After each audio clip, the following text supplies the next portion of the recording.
four. Au programme de cette vidéo, pourquoi est-ce que je mange gras?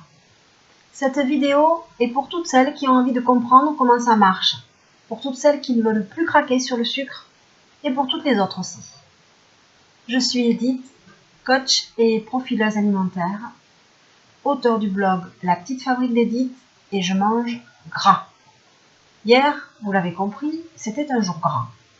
J'ai commencé ma journée donc avec une tasse d'eau chaude vitaminée et une cuillère à soupe d'huile de coco. Depuis, j'ai fait du beurre clarifié.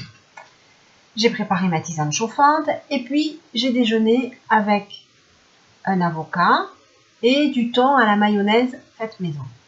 C'est tout simple et c'est si bon, la mayo maison. Et contrairement aux idées reçues, ça se conserve 10 à 15 jours dans le frigo sans aucun problème. Vous mettez ça dans un bocal en verre fermé et ça se conserve très très bien et c'est bon.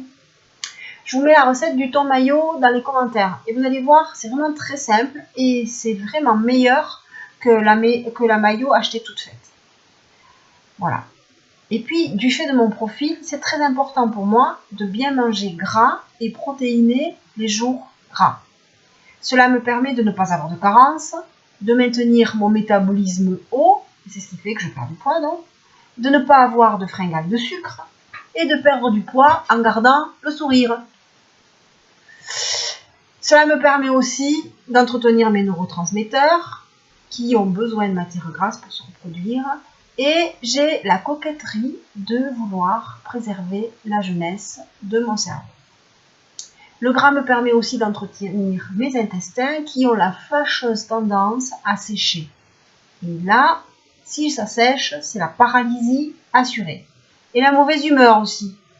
Parce que je suis d'une humeur de tigre quand je ne vais pas à la selle. Pas vous? Bon. À midi, j'ai mangé un artichaut primeur. J'adore les artichauts. À la vinaigrette. Et puis des haricots verts avec un peu de magret. À 16h, j'ai goûté la galette de la grand-mère du petit chaperon rouge. Vous vous souvenez, la galette, le pot de beurre, tout ça? Oui. C'est encore un test pour mon livre de recettes et un test réussi. Je me suis régalée. Et puis, j'ai fini la journée avec des patates douces rôties au four, une tasse de bouillon et des craquelins, toujours pour les intestins. Il faudra que je vous reparle des patates douces parce qu'il y a un souci avec elles. Il ne faut pas abuser. Enfin, un autre jour, ça. Pour ce soir, c'est fini.